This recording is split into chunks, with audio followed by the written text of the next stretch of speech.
네, 오늘 하나님 말씀 호세아 6장 1절에서 11절 말씀. 네, 하나님 말씀 호세아 6장 1절부터 11절 우리 한 목소리로 같이 읽겠습니다. 시작. 오라 우리가 여호와께로 돌아가자. 여호와께서 우리를 찢으셨으나 도로 낫게 하실 것이요 우리를 치셨으나 싸매어 주실 것임이라. 여호와께서 이틀 후에 우리를 살리시며 셋째 날에 우리를 일으키시리니 우리가 그의 앞에서 살리라. 그러므로 우리가 여호와를 알자. 힘써 여호와를 알자. 그의 나타나심은 새벽빛같이 어김이 없나니 비와 같이 땅을 적시는 늦은 비와 같이 우리에게 임하시리라 하시니라. 에브라임아 내가 내게 어떻게 하랴. 유다야 내가 내게 어떻게 하랴. 너희의 인애가 아침 구름이나 쉬 없어지는 이슬 같도다. 그러므로 내가 선지자들로 그들을 치고 내 입의 말로 그들을 죽였노니 내 심판은 비처럼 나오느니라. 나는 인애를 원하고 제사를 원하지 아니하며 번제보다 하나님을 아는 것을 원하노라.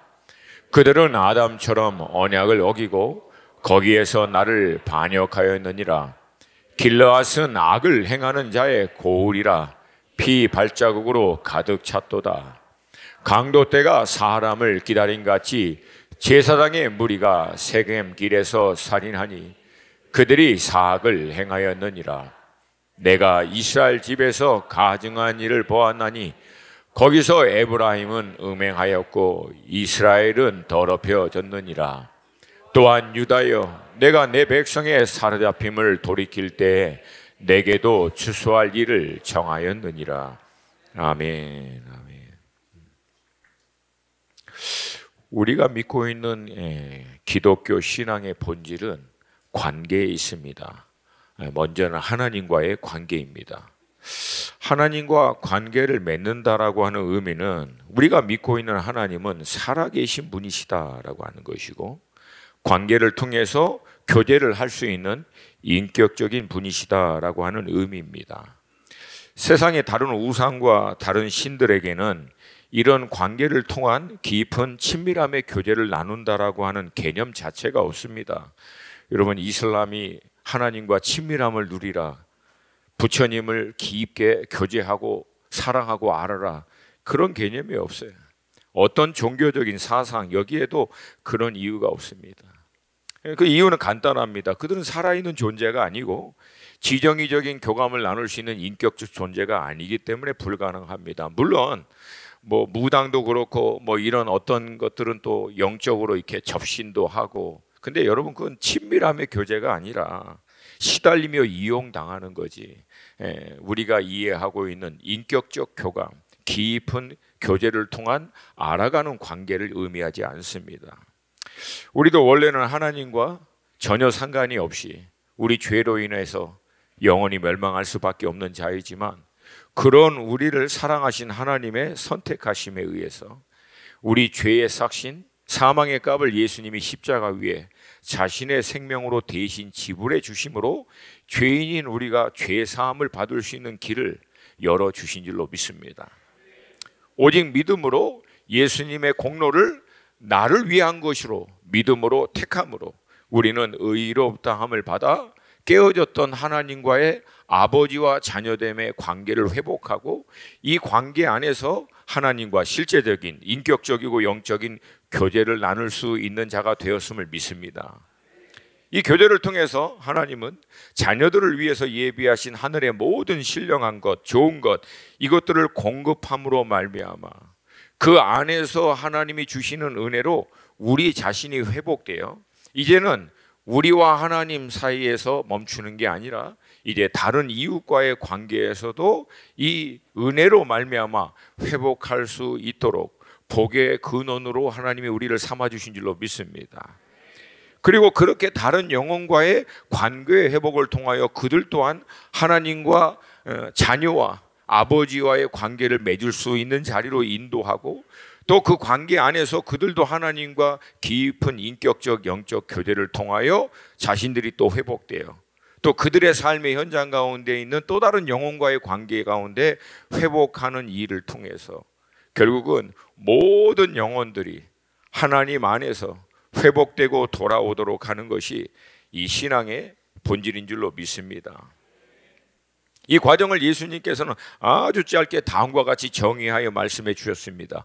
마태복음 22장 37절에서부터 40절. 우리 한 목소리를 같이 읽습니다. 시작.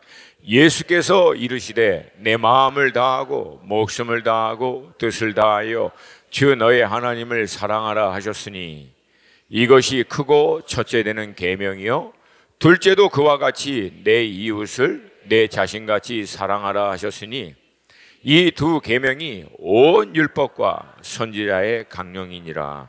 아멘. 하나님을 사랑하는 것을 가장 크고 첫째라고 말합니다. 사랑이라고 하는 것은 관계를 얘기하고 있는 거죠. 근데 이것을 하나님을 사랑하고 하나님과 관계를 맺는 것을 첫째, 가장 큰 거라고 얘기하는 것은 뭐 단순히 하나님이 뭐 어떻게 보면 이기적이어서 나를 먼저 사랑해 이거를 강요한 것이 아니라 그렇게 해야만 하나님과의 인격적 영적 교제, 이 사랑의 교통을 통해야만 우리가 하나님으로부터 오는 회복을 경험하고 은혜를 경험할 수 있기 때문입니다. 그리고 그 과정을 통해서 가장 먼저 깨어지고 상한 나 자신이 회복돼요. 그 과정을 통해서 하나님이 나를 바라보고 있는 나를 향한 하나님의 이 관점이 회복되고 그 안에서 하나님이 우리에게 회복시키고자 하시는 진정한 존재적 의미, 우리가 그리스도 예수로 말미암아 얼마나 가치 있고 소중한 존재인지를 그 안에서 이 관계의 회복을 통해서 우리가 깨닫게 되고 확증받게 되는 거예요. 이 회복이 된 사람이 비로소 다른 영혼들을 나 자신을 내가 용납하고 그 존재적 의미의 소중함을 깨달은 것 같이 다른 영혼도 소중하게, 가치 있게, 귀하게 여기는 것을 통해서 또 그 영혼과의 관계를 회복하고 그들 또한 그 과정을 통해서 주님께로 다시 인도하여 동일하게 그들도 하나님의 놀라운 회복을 경험하게 하는 것, 이게 여러분 모든 율법과 선지자의 강령, 말씀의 핵심이다라고. 여러분 이 은혜가 우리 가운데 풍성하기를 주님의 이름으로 축복합니다. 근데 이 하나님과의 사랑의 교제를요 굉장히 아름답고 고상하게 표현하고 있지 않아요. 뭐 제 식으로 표현하면 굉장히 전투하듯 마치 무슨 사생결단하듯이 사랑하라고 하는 뉘앙스가 있습니다. 마음을 다하고 목숨을 다하고 뜻을 다하고, 이건 뭐 전쟁할 때 하는 표현이지 우리가 일반적으로 이해하고 있는 사랑의 관계에서 흔히 사용하는 표현이 아닙니다. 근데 왜 굳이 성경은 이렇게 굉장히 이렇게 겁나게 부담스럽게 써놨느냐는 얘기예요. 이유는 간단합니다. 하나님을 그만큼 사랑하는 것이 만만치 않다는 거예요. 이 세상에 사는 동안은. 다른 관점으로 보면 하나님을 이렇게 온전히 사랑하는 것을 방해하는 무엇인 것이 있기 때문에 우리가 이렇게 하지 않으면 하나님 사랑하는 것이 만만치 않다는 거예요. 마치 이 세상은 하나님을 떠나 세상을 살아가고 있는, 사랑하고 있는 그 한복판에서 오히려 우린 반대로 하나님을 사랑하기로 결정했기 때문에 이 큰 세대의 흐름에 부딪혀가며 이 일을 감당해야 되기 때문에 이게 대충 해서는 안 된다라고 하는 것입니다. 그리고 그렇게 마음을 다하고 목숨을 다하고 뜻을 다하여 사랑하는 과정을 통해서 사실은요 하나님과의 더 깊은 교제 가운데 나아갈 수 있도록 인도해주고 그 과정을 통해서 하나님에 대한 가치, 그분의 소중함을 사실은 깨닫게 됩니다. 여러분 앞서 말씀드린 대로 하나님 사랑하는 게 너무 쉬워, 대충 했더니 다 돼. 여러분 그러면 하나님이라고 하는 분에 대한 가치가 상대적으로 상당히 떨어집니다. 쉽게 얻은 것은 여러분 쉽게 놓쳐버려요.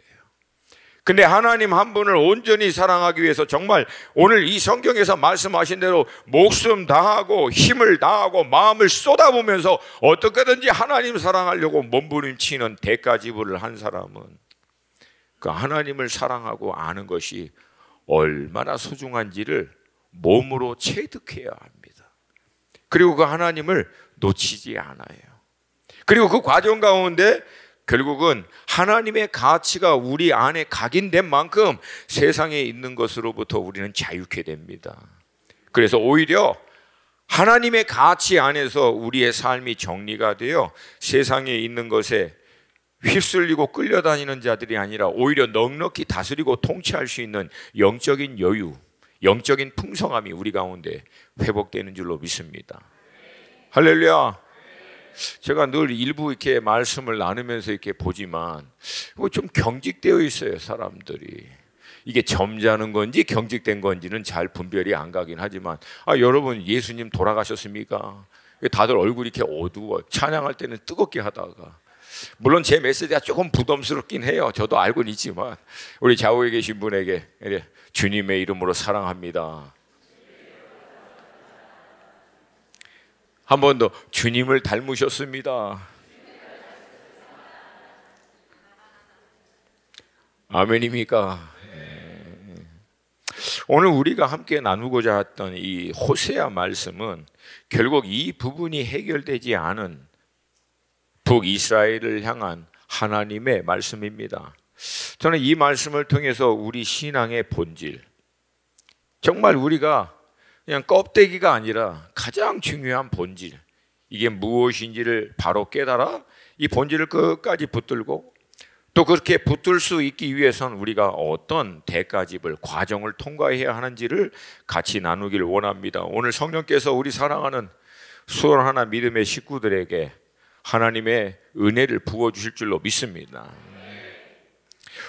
호세아 선지자는 우리가 잘 알고 있는 이사야 선지자와 동시대 인물입니다. 근데 이사야 선지자는 남왕국 유다를 위해서 부름을 받은 분이라면 호세아는 북왕국 이스라엘을 위해서 세움을 받은 분이십니다. 특별히 호세아가 사역을 하던 시기가 여로보암 2세, 북왕국 이스라엘의 첫 번째 왕도 여로보암이고, 이 여로보암은 그래서 여로보암 2세라고 흔히 부릅니다. 이 2세가 통치하던 때인데 영적으로는 굉장히 혼돈되는 때입니다. 왜 그러냐면 북왕국 이스라엘, 남왕국 유다 전체를 통틀어서 가장 악한 왕이 바로 아합 왕과 그의 아내 이세벨이 통치하던 때입니다. 근데 이들 다음으로 악한 왕이 누구냐면 이 여로보암 2세가 가장 그렇게 악한 왕이었어요. 근데 아이러니컬하게도 이 북왕국 이스라엘의 여로보암 2세가 통치할 때 가장 강성하고 부강한 나라가 됐다는 것이에요. 그때 호세아가 등장해서 갑자기 하나님의 심판의 메시지를 하는 겁니다. 이때 여러분 755년이에요. 북왕국 이스라엘이 아시리아에 의해서 멸망할 때가 722년입니다. 그러니까 멸망하기 30년 전, 대충 그때 갑자기 호세아가 나타나서 하나님의 심판과 하나님의 메시지를 선포하는 거예요. 외적으로 보면은 강성하게 일어나고 부강한 나라로 회복되는 것 같지만 실상 영적으로는 하나님의 심판이 지금 코앞에 임박해 있다라고 하는 메시지를 선포하는 거예요. 이러한 북이스라엘의 영적인 상태를 정확하게 알 수 있도록 하나님은요, 의도적으로 호세아에게는 특별한 부르심을 주십니다. 그건 뭐예요? 부정한 여인을 아내로 삼아서 그녀의 많은 부정함과 실수 가운데서도 호세아로 하여금 포기하지 말고 계속 회복시켜 마지막까지 품도록 하는 건데, 사실 이거는요, 북왕국 이스라엘과 하나님과의 관계를 나타내는 하나님의 예언적 행동이었다는 거예요. 그러니까 이 뜻은 북왕국 이스라엘이 지금 부강하고 잘 되는 것은 그들이 잘해서가 아니라 전적인 하나님의 긍휼히 여기심, 포기하지 않는 하나님의 은혜로 말미암아 그렇게 됐다는 거예요. 그러니 지금이라도 정신 차리고 돌아오라. 그러니 지금이라도 여호와를 아는 데 힘써라. 그래서 여러분 이 호세아 선지자를 이렇게 보면은, 제가 이게 지금 우리는 에스겔을 묵상하고 있고요, 저 아가파오는 지금 호세아를 묵상하고 있어요. 쭉 보면은 하나님의 심판과 경고의 메시지와 회복과 소망의 메시지가 굉장히 빈번하게 자주 교차되면서 기록되어 있어요. 다른 선지자에도 그렇긴 하지만 특별히 호세아에는 더 많습니다. 이걸 보면은 뭘 느낄 수 있냐면, 여전히 그들을 안타까워하고 계속해서 돌아올 때까지 기다리고 인내하시는 하나님의 마음이 느껴져요. 여러분, 이 하나님이 이 시대 또 우리의 동일한 아버지 하나님이신 줄로 믿습니다. 오늘 본문도 그런 호세아의 선포에서부터 시작합니다. 1절과 2절 말씀 우리 한 번만 더 읽습니다. 시작. 오라 우리가 여호와께로 돌아가자.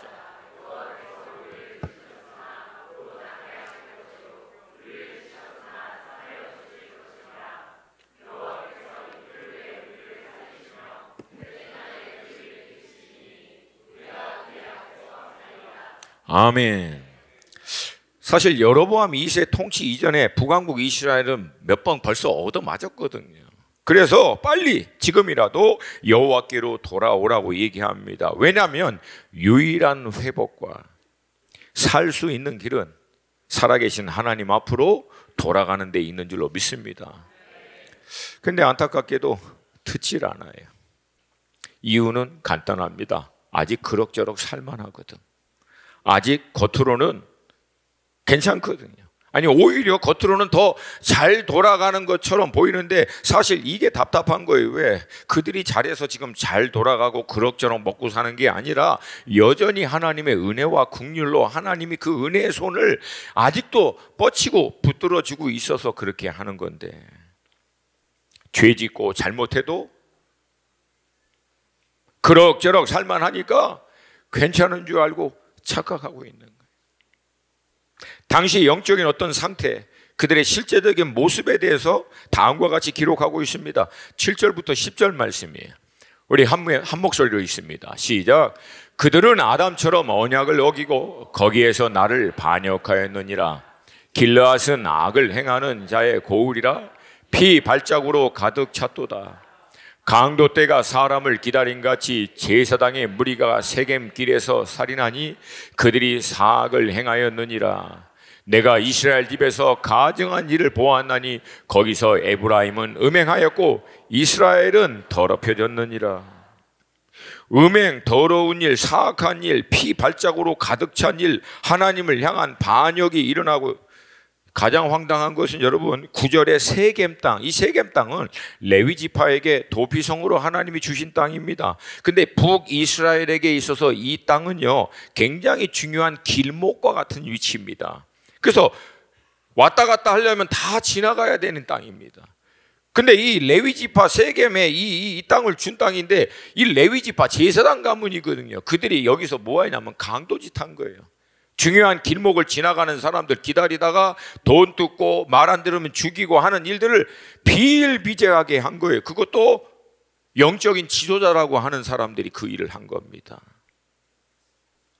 그러면서 6절 말씀을 보면은 여전히 하나님을 섬기는 것 같은 종교 흉내는, 이 하나님을 경외하는 흉내는 낸다라고 하고 있는 거예요. 이게 사실은 정말 무서운 거라는 거예요. 그들을 향한 하나님의 말씀이에요. 6절 말씀 함께 읽습니다. 시작. 나는 인애를 원하고 제사를 원하지 아니하며 번제보다 하나님 아는 것을 원하노라.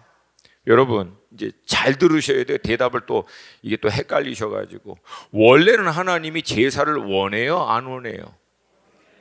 번제를 원하세요, 원하지 않으세요?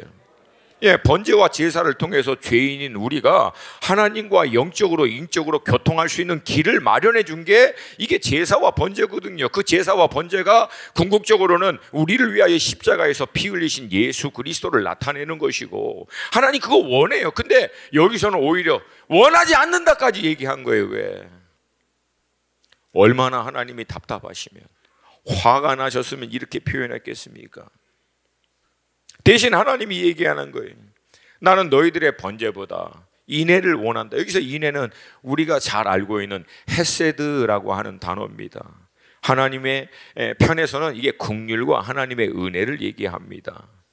근데 이게 사람에게 적용할 때는요 신실함, 하나님을 향한 경외함을 얘기합니다. 그러니까 쉽게 얘기해서 나는 너희들에게 제사를 드리는 것보다 내 앞에서 너희들이 좀 신실하게 정말 나를 경외하는 자같이 서 있기를 원한다. 이어서 번제보다 하나님 아는 것을 원하노라. 하나님을 번제를 드리는 것, 그것보다도 니네들이 번제를 드리는 내가 누군지를 알기를 원한다. 지금으로 얘기하면은 여러분, 나는 너희들이 예배를 드리는 것보다 예배를 드리는 나 여호와 하나님의 자녀로서 내 앞에 신실하고 정말 나를 경외하는 하나님의 자녀로서의 모습을 니네들이 회복하는 것을 더 원한다, 그 얘기하는 거예요. 너희들이 나를 위해서 봉사하고 헌신하고 11조 드리고 이것저것 해드리고 하지 말라는 얘기는 아니에요. 그건 해야 하는 게 맞아요. 그러나 그것보다도 차라리 너희들이 그렇게 해드리려고 하는 나 여호와가 누구인지를 너희들이 정말 알기를 원한다. 핵심은요, 제사도 드리고 번제도 드렸지만 이들 안에는 하나님을 경외하는 모습이었고요, 하나님을 전혀 알지 못한다. 지금으로 얘기하면은 그리스도를 믿고 따르는 그리스도인이라고는 하지만 그리스도와는 너무나 다른, 그리고 그리스도를 실질적으로는 알지 못하는. 여러분, 주님을 아시죠? 우리 수원 하나 식구들은 아시는 줄로 믿습니다. 할렐루야. 여러분, 이게 굉장히 단순한 영적인 원리거든요. 뭐냐면 우리는요, 누구를 섬기든 그 섬기는 대상을 알고 섬기는 대상을 닮아갑니다. 쉽게 얘기할게요. 여러분, 권력을 섬기는 사람은요, 딱 보면 알아요. 그냥 이 사람은 권력에 미쳐 있는지. 왜? 본인이 그렇게 나타내려고 하는 게 아니라 그냥 나타나요, 그 모습이. 제가 가끔가다 좀 극단적인 표현을 해도 좀 용서를 해주세요. 우리는 그런 사람 없으니까. 돈에 환장한 사람은 이마에 써 있어요, 돈하고. 알잖아요. 쾌락에, 성공에 그냥 나타나요. 왜? 온통 쥐하로 그것만 생각하고 그것만 바라보고 그것만 꿈꾸고 그것하고 시간을 보내니까 똑같다는 거예요. 여러분, 우리가 정말 예수님을 믿고 사모하고 따르고 섬기고 하면 주님 닮아가요, 안 닮아가요? 주님 알아요, 몰라요? 알아가게 된다는 거예요. 근데 만약 그게 안 된다면, 실상은 전혀 상관이 없는 자라는 뜻이죠. 관계도 없고 관계 안에 실제적인 교제가 안 되고 있다라고 하는, 이게 사실은 북왕국 이스라엘의 정확한 영적인 상태입니다. 저는 참 두렵고 떨리는 마음으로 기도하는 것은, 제발 주님, 대한민국의 교회라고 하는 몸인, 이 주님의 몸인 이 교회에 오는 사람들만큼이라도 정말 주님을 인격적으로 영적으로 아는 자들, 정말 구원받은 하나님의 자녀들 다 되게 하여 주시옵소서. 할렐루야. 할렐루야. 이거와 전혀 상관없는 당시 북왕국 이스라엘을 향해서 호세아가 얘기한 거예요. 여호와께로 지금이라도 돌아가자. 왜? 여호와께 향하고 있지 않거든요. 반대로 온통 세상을 향하고 있고, 세상의 음행, 더러움, 사악함, 이 모든 것들로 차여 있는 그들에게 돌아가자, 하나님과의 관계를 회복하라고 얘기하는.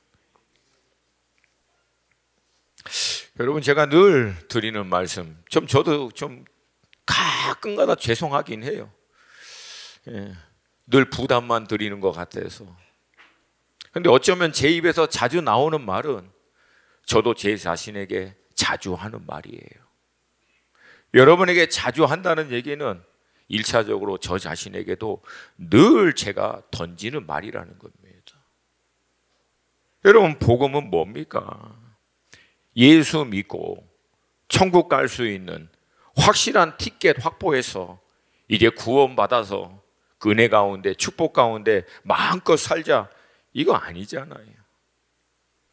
예수가 나를 위하여 십자가에 피 흘리신 그 복음을 통해서 구원을 받은 확신이 있는 게 정말 맞다면, 이제 나를 그렇게 소중하고 가치 있게 자녀 삼아 주신 하나님이 인정해 주신 그 가치에 합당하게 살고자 하는 것이 신앙의 본질인 줄로 믿습니다. 할렐루야. 정말 의롭다 한 바는 자녀됨의 권세가 있으면 이제 우린 세상이 아니라 어디로 향해야 한다? 세상이 아니라 어디로? 이거 몇 번을 했는데 늘 새로 오신 여러분, 다시 한번 세상이 아니라 어디로? 할렐루야. 할렐루야. 세상을 우리는 목적으로 삼는 게 아니에요. 우리의 궁극적인 목적은 하늘입니다. 궁극적인 목적인 하늘을 위해서 세상에 있는 것을 잠깐 사용하는 거예요. 우리의 역할도, 우리의 위치도, 하나님의 허락하신 재정, 성공, 모든 것은요, 궁극적인 목적인 하늘을 위해서 잠시 사용하는 거예요. 아멘입니까? 지혜롭고 충성된 종과 같이 잘 활용하는 거예요. 그거에 끌려다니는 게 아니라 우리는 하늘에 속했기 때문에 하늘의 유업을 위해서, 하늘에 우리 인생을 정렬시켜서 하나님이 공급해 주시는 지혜와 권세와 은혜로 땅에 있는 것들을 다스리고 통치하는 게 여러분 자녀됨의 회복의 이유인 줄로 믿습니다. 물론 여러분 사람마다 신앙의 정도, 믿음의 분량, 성숙함의 차이는 있어요. 인정합니다. 그러나 하나님과 정말 관계를 맺고 살아계신 하나님, 영이신 하나님, 인격이신 하나님과 정말 실제적인 이 펠로십, 교제, 코이노니아, 이게 정말 되고 있다면 여러분 그 열매는 나타나야 되지 않겠습니까? 할렐루야. 여러분 제가 정말 보면서 늘 경각심을 갖고 보는 것은 뭐 누가 어떻다 그거는 둘째치고, 오늘 본문 이 배경에 나온 다음 여러분 예수님이 오시기 2000년 그때 종교 지도자라고 하는 사람들, 하나님을 얼마나 열심으로 섬기면 그 율법을 평생을 연구하고 그것을 가르칠 때 일반 백성들이 잘 이해할 수 있도록 전통을 만들고 장로의 유전을 만들어서 율법 하나하나를 얼마나 철저하게 지키려고 했던 그 사람들이 정작 여러분 예수님이 율법의 모든 완성이 되신, 율법의 본체가 되신, 그들이 평생 그렇게 연구하고 섬겼던 하나님이신 그분이 그들 앞에 나타났는데 못 알아봐요. 평생을 연구했던 율법이, 말씀이 궁극적으로 가리키는 그 말씀의 본체이신 예수님이 그들 앞에 왔는데 아무도 못 알아봐요. 오히려 이단의 괴수라고 해서 종교재판해서 십자가에서 죽여버립니다. 이게 그만큼 무섭다는 거예요, 여러분. 열심이 없는 게 아니에요. 굉장히 열심히 섬겼던 사람들이에요. 일주일에 3일씩 금식, 3번 금식하고. 여러분 우리 중에 일주일에 3번씩 금식하시는 분 계십니까? 예? 저도 웬만하면 부담스러워서 이런 얘기 안 하려고 하는데 나도 안 되니까. 여러분 그렇게 했는데도 불구하고 하나님과 아무 관계가 없을 수 있다. 전혀 교제를 통해서 그분을 인격적으로 영적으로 알지 못할 수도 있다. 여러분 그래서 너희 구원을 두려움으로 이루라 라고 하는 얘기는 구원 받았냐 안 받았냐 이 수준이 아니라 정말 살아계신 하나님과 영적 인격적 교통을 통해서 정말 그분 알고 그분 사랑하고 그분 사모하는 데서부터 떨어지지 않도록 늘 두려운 마음으로 살피라는 거예요. 할렐루야. 만약에 그것이 잘 안 되면은요, 최소한 우리 안에 그 안 되는 것으로 인해서, 그 연약함으로 인해서 안타까워하고 괴로워하고 하나님께 나와 하나님, 내가 하나님을 알아야 하는데 잘 안 됩니다. 내가 평생을 하나님을 예배하고 하나님을 섬긴다고 주님 믿는다고 하는데 누가 주님이 누구냐고 물어보면은 나의 주님에 대해서 내가 얘기할 수 있는 확신이 내 안에 부족합니다. 주님 나를 긍휼히 여겨주셔서 주님과 더 깊은 실제적인 교제 가운데 인도하여 주시옵소서. 나를 긍휼히 여겨주시옵소서. 여러분 이 몸부림침은 우리에게 있어야 되지 않겠습니까? 물론 여러분 관계는 되어 있어도 교제가 정상적으로 되지 않을 수 있습니까? 네, 그럴 수 있어요. 마치요 아버지와 아들이 법적으로 관계는 되어 있죠, 부자직원으로. 근데 실제적으로 교제는 전혀 안 돼 있어서 아버지도 아들에 대해서 잘 모르고 아들도 아버지에 대해서 잘 모를 수 있느냐? 있잖아요. 여러분 똑같습니다. 예수 그리스도의 은혜로 우리가 죄 사함을 받아 법적으로는, 성경적 관점에서 법적으로는 하나님과 자녀와 아버지의 관계가 될 수는 있어요. 근데 그 관계를 토대로 하나님과 실제적인 인격적인 영적인 교제를 통하여 그분을 알아가야 하는데 그 시간들을 갖지 않으면 모르는 거예요. 여러분 이것을 성경에서는 부끄러운 구원이라고 얘기합니다. 그러니까 마치 아버지랑 법적인 관계가 있는데 누가 저분이 네 아버지야? 아버지야. 이거 아버지라는 얘기야 말라니. 아버지는 맞는데 몰라. 니네 아버지는 어떤 분이니? 좋은 분이야. 확신이 없는 거예요. 확신이. 이게 우리도 그렇게 될 수 있다라고 하는 거예요. 여러분 누가 너의 아버지는 누구냐? 하늘에 계신 너의 아버지가 누구냐라고 하면은 그냥 여러분 그냥 우리 입에서 내 아버지에 대한 확신으로 말미암아 우리 아버지는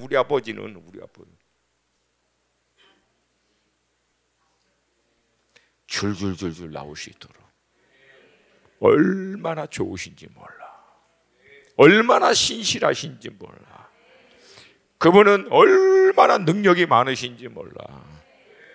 그분은 구원의 뿌리시고 반석이시고 산성이시고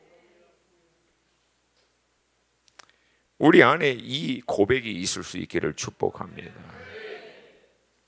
저는요 이 관계의 모든 회복의 시작을 방향을 트는 거로 늘 반복해서 올 2024년에는 제가 그 단어에 꽂힌 거예요. 정렬시켜라.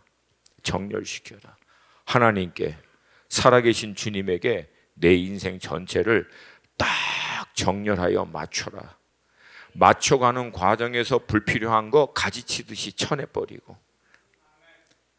그래서 그 어르신들이 그 아구가 딱 맞는, 요새 젊은 분들은 잘 모르지만 그런 말이 있어요. 아구가 딱 맞는. 할렐루야. 그 안에서 그분이 예비하신 풍성한 것들을 누림과 동시에 진정한 회복이 우리 안에 일어나고 그 회복한 은혜로 말미암아 우리의 삶의 관계에서 회복이 일어나고 여러분 이 은혜가 우리 가운데 충만하기를 축복합니다. 여러분 신앙의 핵심은 결국은 하나님과의 이 실제적인 교제를 통해서 그분을 아는 데 있는 줄로 믿습니다. 왜냐하면 신앙생활은 하나님을 아는 것에 대한 반응이에요. 아는 만큼 신앙을 반응으로 한다는 거예요. 오늘 본문은 이 부분을 그렇게 강조하고 있습니다. 3절 앞부분만 함께 읽습니다. 시작. 그러므로 우리가 여호와를 알자 힘써 여호와를 알자. 여기까지. 여기서 알자 우리가 잘 알고 있는 야다입니다. 지식으로 머리로 인포메이션으로 이해해서 아는 것이 아니라 인격적 영적인 실제적인 교제를 통하여 개인적인 확신에서 체득하여 아는 것. 할렐루야. 근데 그렇게 알기 위해서는 힘써 여호와를 알자. 여러분 이 힘써라고 하는 단어를 찾아봤더니 히브리어로 라다프라고 하는 단어인데요. 이 어원적 의미가 추적하다, 뒤따르다, 괴롭히다. 너무 적절한 표현이에요. 그러니까 하나님을 알 때 어떻게 하냐면 추격하듯이 뒤따르듯이 하여튼 하나님 알도록 하나님께서 역사해 주시지 않으면은 절대 보내지 않겠다라고 마침 하나님 괴롭히듯이 매달리면서 하나님 더 알고 싶어요. 더 알고 싶어요. 하나님 당신을 진짜 알고 싶어요. 편안한 마음으로 쉽게 즐기듯이 하나님을 아는 것을 성경 전체에서 단 한 구절도 저는 본 적이 없어요. 편안하게 여유 있게 누군가 얘기해 주면 듣고 아하 하나님 그런 분이시구나 그렇게 알으라고 하는 혹시 그런 구절을 따로 계시로 받으신 분 계십니까? 없어요. 한 구절도 없어요. 전투하듯이 목숨 걸듯이 사생 결단하듯이 하나님을 알으라고. 신약에서 사도 바울은 똑같이 얘기합니다. 하나님을 예수 그리스도를 아는 데서 자라가기 위해서는 나머지 모든 것을 배설물로 여길 만큼 이거를 핵심으로, 본질로, 가장 가치 있는 것으로 붙잡으라고. 물론 여러분, 우리가 하나님을 아는 데서 깊이 자라면 어느 순간 그 하나님의 임재 안에서, 하나님에 대한 확신 안에서 잠잠하게 함께 머물고 그분의 안식과 은혜를 누릴 수 있는 단계까지 나아갈 수 있어요. 근데 여러분, 그것은요, 오랜 시간 하나님을 알기 위해서 몸부림치고 영적으로 싸우고 씨름한 다음 나타나는 결과지 처음부터 불가능합니다, 여러분. 쉽게 예를 들면 신혼부부가 서로를 알아가고 맞춰가는 과정에서 뭐 처음부터 뭐 평화롭게 아름답게, 물론 그렇게 돼요. 한 3개월은, 6개월은. 근데 여러분, 온몸으로 살아오셨잖아요. 아니, 여러분 처음부터 잘 사셨나 보다. 반응이 없어요. 서로 알아가는데 쉬워요, 안 쉬워요? 그 대답들을 이렇게 시원치 않게. 그래, 우린 좀 힘들었어요. 솔직히.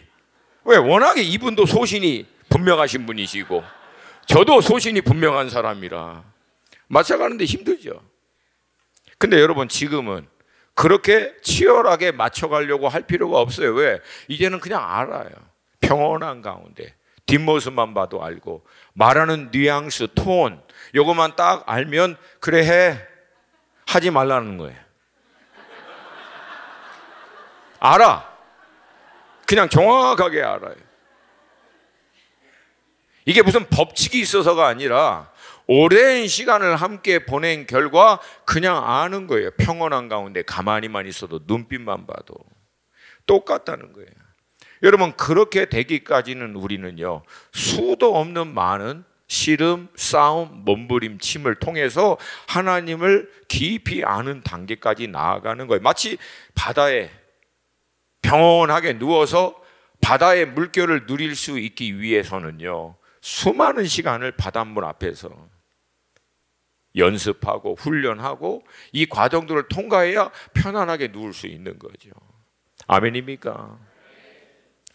그럼 하나님을 알기 위해서는 어떻게 해야 하는가? 하나님을 알 수 있는 가장 기본적인 원리 간단합니다. 따라서 합시다. 하나님을 알기 위해서 가장 중요한 것은 오래 머무는 것이다. 간단합니다. 하나님 앞에 오래 머무세요. 아멘이 이제 끝내야 돼요. 빨리. 하나님 앞에 오래 머무세요. 아멘입니까? 여러분, 수영을 잘하기 위해서는 물에 오래 머물러야 돼요? 아니에요? 간단합니다. 여러분, 물에 머물지 않고도 효과적으로 빠르게 수영을 잘할 수 있는 방법, 뻥이야, 뻥. 그런 방법을, 많이 먹고도 조금만 운동해도 영화배우 같은 몸을 가질 수 있는 방법.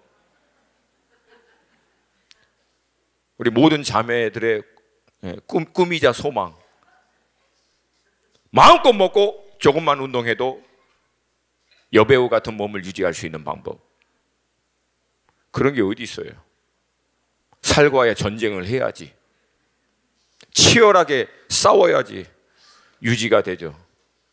여러분, 저는 뭐 이거 저절로 이렇게 된 줄 아십니까? 50대 중반에 제가 이 몸을 유지하는데, 가뜩이나 먹는 거 좋아하는 제가 치열하게 몸부림치고 싸웁니다. 간단해요, 여러분. 영적인 원리는 하나님을 알려면 하나님 앞에 머물러야 돼요. 모든 이유를 대고 머무는 시간을 뺏기는 것이 아니라 모든 이유에도 불구하고 하나님 앞에 무조건 머물 수 있는 시간, 장소, 그것을 확보하셔야만 한다. 하나님께 시간을 내어주셔야 합니다. 그것밖에 없어요. 물론 처음에는 서먹할 수 있어요. 왜? 인간과 인간과의 관계에서도 친밀하고 깊고 평안한 가운데 아무 많은 것이 없어도 그냥 은혜 가운데 머물 수 있는 그 관계도 오랜 시간을 통과해야만 가능한 것 같이, 처음부터 하나님하고 익숙하고 편해요, 은혜 가운데 있어요, 하나님 막 친밀해요. 제가 가끔가다 우리 청년들에게 얘기해요. 막 본인은 막 하나님 앞에 친밀하고 은혜 가운데, 임재 가운데 있다고. 제가 그냥 조용히 얘기해요.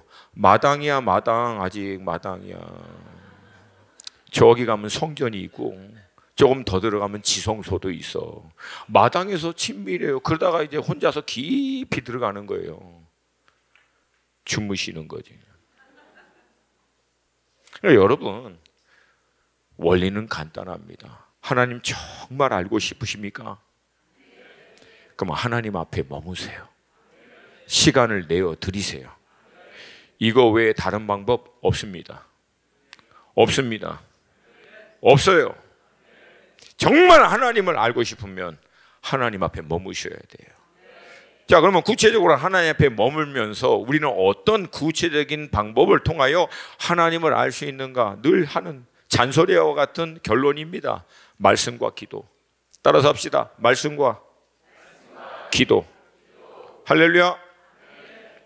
저는 앞서 말씀드린 대로 성경 다독하는 거 굉장히 중요합니다. 왜? 성경의 전체적인 흐름과 전체적인 그림을 이해하기 위해서 자주 읽는 거 중요해요. 그러나 그것만큼이나, 아니 저는 보는 관점에서는, 제가 이해하고 있는 성경적 관점에서 정말 말씀을 대하는 가장 중요한 것은 묵상입니다.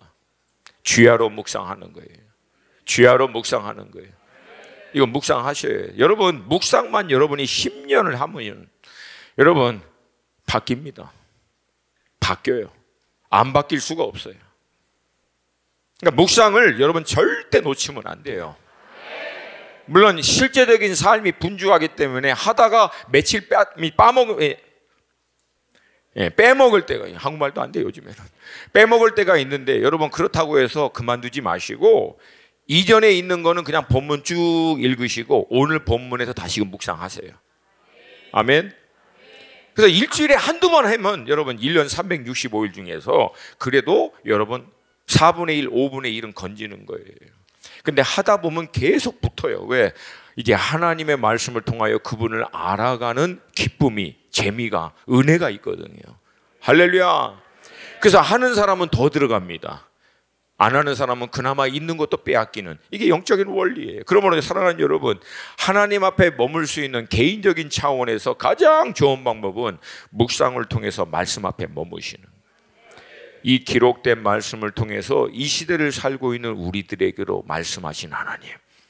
아멘. 아멘. 두 번째는 그렇게 깨달은 하나님이 내게 주신 말씀을 붙들고 기도하는 자리에 나아가는 거예요. 하나님, 이 말씀이 제 삶에서 실제가 되도록 성령님 도와주시옵소서. 하나님 역사하여 주시옵소서. 말씀이 단순히 머리가 아니라 삶이 되게 하여 주시옵소서. 도와주시옵소서. 동행하여 주시옵소서. 이 시간을 하나님 앞에 버티는 거예요. 그리고 그 말씀에 쫓아 살 때 로마서 12장 2절, 1절 2절 사도 바울이 얘기한 것 같이 삶이 예배되어 삶 가운데 하나님의 선하시고 기뻐하시고 온전하신 뜻이 무엇인지가 명확해지는 때가 오는 거예요. 그리고 그 뜻을 쫓아 일평생 살다 하나님 앞으로 돌아가는 것, 이게 하나님께서 우리에게 원하시는 뜻인 줄로 믿습니다. 할렐루야. 이제 문제는 그 하나님을 알고자 하는 이 열망, 불과 같이 이게 일어나서 하나님을 아는 일을 위해서 이제 막 달려드는 것은 누구나 해요. 여러분, 이 얘기 듣고 내일 여러분 대부분 이제 묵상할 거예요. 내일 기도도 막 하고, 정말 하나님 알아야 된다, 여호와 하나님 앞에 정말 머물러야 된다, 다 돼. 근데 이제 문제는 뭐냐면 지속성입니다. 지속성. 그게 오늘 본문에 나와 있어요. 4절 말씀 함께 읽습니다. 시작. 에브라임아, 내가 내게 어떻게 하랴? 유다야, 내가 내게 어떻게 하랴? 너희의 인애가 아침 구름이나 쉬 없어지는 이슬 같도다. 뭐 구름같이 바람 불면 날아가 버리고 아침 이슬과 같이 촉촉하게 맺어 있는 것 같지만 해만 뜨면 그냥 없어져 버리는, 지속성이 없다는 거예요. 근데 이거와 정확하게 대조되게 하나님은 어떤 분이라고 얘기하고 계세요? 3절입니다. 3절 말씀 시작. 그러므로 우리가 여호와를 알자. 힘써 여호와를 알자. 그의 나타나심은 새벽빛같이 어김이 없나니 비와 같이 땅을 적시는 늦은 비와 같이 우리에게 임하시리라 하신다. 그러니까 하나님은 신실한 거예요. 한결같이 정확하게 그때가 되면 나타나시고 임하시고 역사하시는. 그래서 여러분, 간단합니다. 이 지속성을 유지하기 위해서 우리는 하나님을 알기 위해서 어떻게 해야 하는가? 라다프, 힘써 알게. 여러분, 독하게 마음 드셔야 돼요. 독하게 마음 먹으셔야 돼요. 기질과 성품과 여러분의 어떤 경향, 그런 거에 상관없이 이 부분에 있어서는 여러분이 정말 독하게 마음 먹으셔야 돼요. 독하게 힘써 마음 먹고 하나님을 알기 위해서 그 앞에 나는 반드시 머물러 있는 시간을 확보하리라. 여러분 주변에 있는 사람도 삶의 실질적인 어떤 일도요, 여러분이 그렇게 할 수 있도록 배려해 주지 않아요. 절대 그렇게 안 돌아갑니다. 오히려 여러분이 그렇게 독하게 마음 먹을수록 하나님 앞에 머무는 시간이 계속 도전받을 수도 있어요. 근데 여러분, 그거는 하나님께서 테스트 하시는 것이에요. 원수는 그렇게 회방하는 거고, 하나님은 그 과정을 통해서 우리의 믿음의 어떤 힘씀, 어떻게든지 하나님 앞에 머물려고 애를 쓰는 이 과정들을 하나님 테스트 하시는 거예요. 이런 대가지불을 통해서 하나님을 아는데 온 몸으로 몸부림치다가 아는 그 은혜 가운데 들어가면 하나님을 아는 은혜가 얼마나 큰 가치가 있는지 온몸으로 아는 거예요. 여러분, 그렇게 될 수 있기를 주님의 이름으로 축복합니다.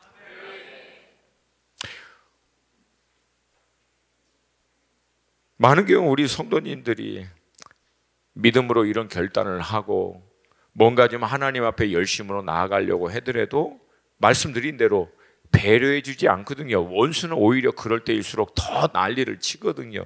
그러다 보니까 원하는 대로 이게 안 돼. 그래서 그만둬 버려. 불편한 일이 생겨. 그럼 멈춰. 바쁘다고 그만둬. 누구랑 싸워서, 누구가 불편하기 때문에. 하나님 제일 답답한 게 뭔지 아십니까? 싸우기는 지네끼리 싸워놓고 나오기는 하나님 앞에 안 나와. 오히려 나와야죠. 하나님 앞에 도와달라고 해야죠. 아멘입니까? 근데 여러분, 제가 이 부분을 보면서 도대체 우리는 하나님이 우리에게 얼마짜리인데, 하나님이 우리에게 어떤 가치가 있는 존재인데 화나서 안 하고, 불편해서 안 하고, 바빠서 안 해, 부담돼서 안 해, 지루해서 안 해, 몸이 좀 찌부둥하고 피곤해서 안 해. 아니 도대체 하나님이 이 정도뿐이 안 되냐는 거예요. 우리한테 하나님은 우리를 위해서 아들 예수를 십자가에서 내어주기까지 독하게 마음 먹고 모든 대가지불을 하더라도 나는 너희들과 다시금 이 교제를 회복하길 원한다. 목숨 걸고, 여러분, 마음을 다하여 뜻을 다하여 목숨을 다하여 사랑하라. 이건 여러분 하나님이 먼저 하신 일이에요. 우리에게 일방적으로 요구하신 것이 아니라 그분이 우리에게 먼저 보여주신 거예요. 그리고 그 교제 가운데 우리를 초청한 거예요. 너희도 그렇게 해. 힘들고 불편하고 바쁘고 몸이 좀 피곤하고, 여러분 그렇게 해도 하나님께 매달리는 것은 무슨 뜻입니까? 하나님 당신은 내 삶에 그만큼 가장 중요하고 가치가 있는 분이십니다 라고 하는 신앙 고백이라는 것입니다. 여러분, 예수님이 여러분에게는 얼마만큼 가치가 있는 분이십니까? 그 모든 것을 다 쏟아 부어도 아깝지 않는 분이 맞다면 여러분 그렇게 하세요. 그렇게 하시기를 축복합니다. 그러면 그렇게 쏟아붓고 애쓰고 난리치는 그 모든 것보다 더 어마어마한 하나님의 실제와 은혜와 축복을 누리게 되는 그 풍성하신 하나님의 은혜로 들어가게 될 줄로 믿습니다. 주께서 이 은혜를 우리에게 부어줄 줄로 믿습니다. 앞서 지난 시간에 나눈 것 같은데요, 저는 이제 25세 주님을 깊이 만났잖아요. 그리고 이제 제가 이제 50 중반입니다. 만으로 30년이 지났어요. 여러 사역도 하고 뭐 큰 사역도 하고 뭐 이렇게 많은 우여곡절이 있지만 이 30년의 신앙생활의 결론, 정말 가장 소중한 게 무엇인가? 가장 가치 있는 게 무엇인가? 제가 뒤돌아볼 때 그냥 결론은 딱 하나더라고요. 하나님 그분을 향한 갈망, 이 갈망의 불이 꺼지지 않고 계속해서 유지되는 거. 그래서 언제든지 어떤 상황에 어떤 형편이 있든지 하나님 당신이 내 삶에서 가장 소중한 갈망입니다. 가장 소중한 그 하나님을 향한 이 불이 꺼지지 않고 유지되는 거, 이게 축복이구나, 이게 은혜구나, 이게 사실은 가장 중요하구나. 여러분은 제단의 불을 꺼뜨리지 않아야 합니다. 하나님을 향한 갈망의 불이 꺼지지 않아야 합니다. 근데 여러분, 불이 저절로 유지됩니까? 여러분, 저절로 유지되는 불 봤습니까? 없어요.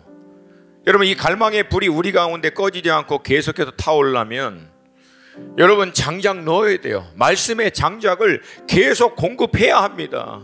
기도를 통한 기름 부으신 기름을 계속 해야만 이 불이 유지됩니다.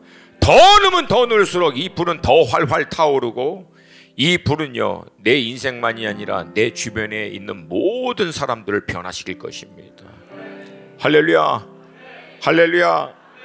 저는 여러분들의 성품, 여러분들의 기질, 여러분들의 배경, 여러분의 모든 어떠함을 다 인정해요. 그러나 제가 절대 타협하지 않는 거 있습니다. 성품이 내성적이고 외성적이고 성향과 기질이 어떻든 간에 상관없이 하나님에 대한 갈망은 우리 모두에게 동일하게 있어야 될 줄로 믿습니다. 할렐루야, 할렐루야. 이 시간 우리 마지막으로 기도할 때, 우리 딱 한 2, 3분만 기도할 때 성령님 다시 한번 살아계신 하나님을 향한 거룩한 갈망의 불이 내 안에 불과 같이 일어나게 하여 주시옵소서. 그 불을 유지하게 하여 주시옵소서. 어떤 대가지불을 해도 결단코 꺼뜨리지 않게 하여 주시옵시고, 하나님 앞에 머무는 말씀과 기도의 삶을 통해서 더 활활 타오를 수 있는 하나님을 향한 거룩한 갈망의 사람이 마지막까지 되게 하여 주시옵소서. 동의하십니까? 이 시간 우리 두 손 들고 주님의 이름 한번 부르고 우리 전심으로 같이 기도하겠습니다. 주여! 오코나마나 오그나 마카나 오그나 마르마르마르마르마르마르마르마르마르마르 오고나마.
주의 자비 내가 어찌 잊으리요. 찬양하리 할렐루야 할렐루야 아멘. 놀라우신 주의 자비 내가 어찌 잊으리요. 찬양하리 할렐루야 할렐루야. 놀라우신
할렐루야 아멘.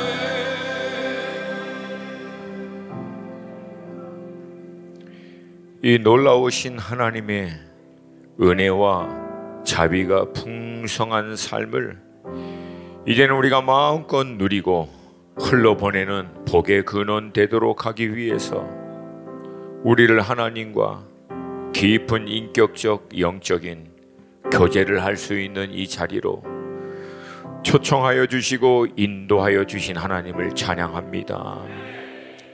힘써 그 하나님 앞에 머물게 하여 주시옵시고 그 하나님을 아는 데서 자라가게 하여 주심으로 말미암아 머리와 이론이 아닌 삶으로 체득하여 나의 하나님에 대한 확신으로 충만하여 하나님의 그 임재와 은혜 가운데 넉넉히 승리할 수 있는 우리 모든 믿음의 식구들 되게 하여 주시옵소서.